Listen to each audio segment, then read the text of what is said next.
సంపాదించుకోవచ్చు అన్నాడు.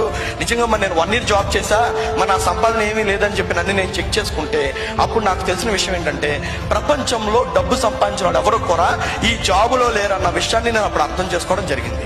నేను మీకు ఛాలెంజ్ చెప్తున్నాను, మీ ఊర్లో కానీ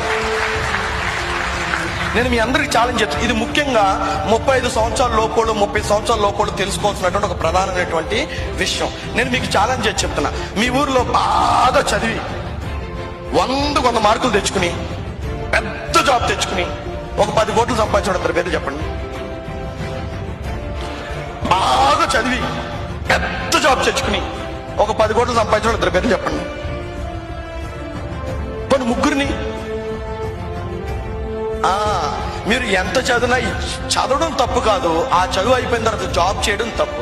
మీరు జాబ్ చేసి 10 కోట్లు సంపాదించడం అనేది అది జరగని పనే కాదు.